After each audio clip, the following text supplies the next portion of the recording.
This Week at NASA. At this time, the reconfiguration of the spacecraft for the post-LOI configuration has begun, and that will continue with rearming of fall protection. The project team at the Jet Propulsion Lab reacts to telemetry reporting that the first of NASA's twin GRAIL spacecraft has achieved lunar orbit.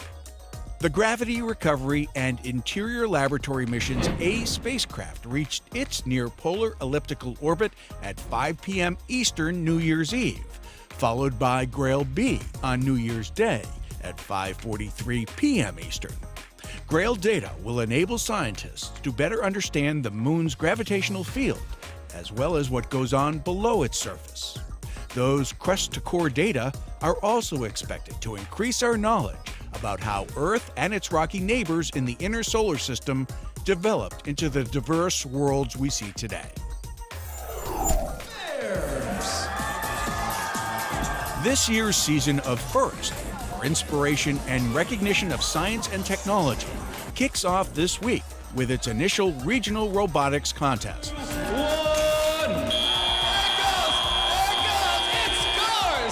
Some 60,000 high school students will vie for college scholarships using robots built in 6 weeks from a common kit of parts.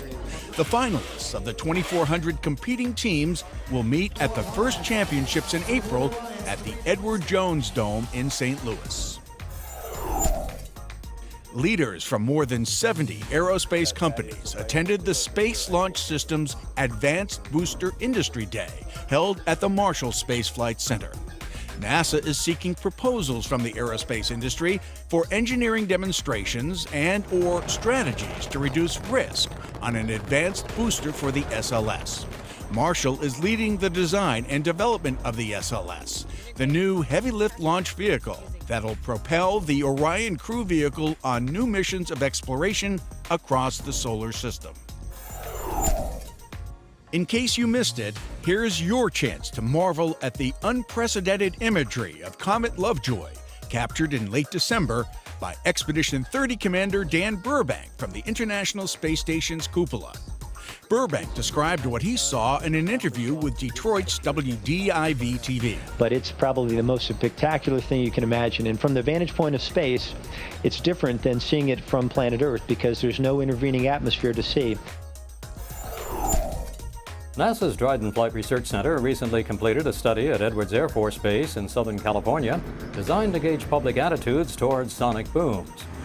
Rolling in 3, 2, 1, now. Copy, Mark. The Waveforms and Sonic Boom Perception and Response Project gathered data from more than 100 volunteer Edwards residents about their reactions to low-noise booms created by NASA FA-18 test aircraft. With Whisper, we're trying to get a readback from the people on the ground to some kind of annoyance level. How annoying was this low boom? How annoying was this more moderate boom? NASA and industry are working on technology that will reduce the noise and annoyance associated with sonic booms so they won't disturb the peace. Aviation and governmental authorities may then consider lifting current prohibitions on aircraft flying over land at supersonic speeds. Currently, we're limited by overland sonic booms. There's no regulation stipulating what kind of sonic booms can be projected over land. Right now, the rule is no sonic booms over land. Data from the recent study will be a valuable guide for future public perception studies in communities that normally don't experience sonic booms. People here at the Edwards Air Force Base, they're obviously very familiar with sonic booms. Eventually, we want to take this to a broader level where people that's never heard of sonic boom. So first, we need to figure out how to do that. The research was sponsored by the Supersonics Project and NASA's Aeronautics Research Mission Directorate's Fundamental Aeronautics Program. And liftoff of the Atlas V with Curiosity. NASA's car-sized Curiosity rover may be on cruise control to Mars, but that doesn't mean it's not working hard along the 8-month-long trip. The Mars Science Laboratory rover is busy monitoring space radiation with its Radiation Assessment Detector, or RAD. The instrument detects high-energy atomic and subatomic particles from the Sun, distant supernovas, and other sources that might impact humans on future long-duration spaceflights. So measuring the radiation environment in space is not new, but what is new is that RAD will measure for the first time the radiation environment inside the spacecraft, which will be very similar to the environment that a future astronaut will see inside their spacecraft on a future mission to Mars. Officials from NASA's Johnson Space Center and Texas A&M University signed an agreement certifying the transfer of the Space Shuttle Launch and Landing Trainer, the Shuttle Motion Simulator, to Texas A&M. This isn't going to go to Texas A&M just as a museum piece. It's going to be able to be used to be educational material for and research facilities for future generations of engineers. And we're counting on all those bright minds, those young people with the big ideas and the dreams and the willingness to work hard to turn them into realities. We're counting on it and looking forward to it. The Shuttle Motion Simulator began operations at JSC in 1977 and was used in training for all 135 Space Shuttle missions. 5 feet, 210, looking good. Very good. Just let it settle. Okay, shoot, stand by, lever tape. Installation of the SMS at Texas A&M will take place in early 2012.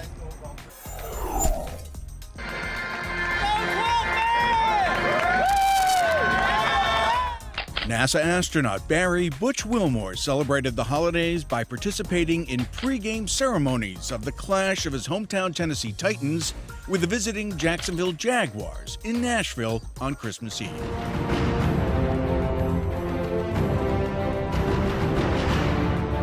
Wilmore, who was selected as a pilot by NASA in 2000, was honored with this Jumbotron video at LP Field. Wilmore made other appearances in the Nashville area to spread holiday cheer and share his experiences aboard Space Shuttle Atlantis and the International Space Station on STS-129 in 2009. The main engine's up and running. 3, 2, 1. Boost to ignition and liftoff of the Space Shuttle Atlantis on a 10-day mission to dock with Russia's orbiting outpost. 15 years ago, on January 12, 1997, the crew of Space Shuttle Atlantis launched from the Kennedy Space Center on STS-81. About 66 hours later, Atlantis made the 5th docking of a space shuttle to the Mir space station. 3, 2, 1, capture light. Yes, capture. During 5 days of mated operations, nearly 6,000 pounds of water, U.S. science equipment, and Russian logistical equipment were transferred from Atlantis to the Russian complex. STS-81's 10-day mission brought home astronaut John Blaha after a 118-day stay aboard Mir. Among the 7-person Atlantis crew was mission specialist John Grunsfeld, who's just taken over as the new head of NASA's Science Mission Directorate. And that's This Week at NASA. For more on these and other stories, log on to www.nasa.gov.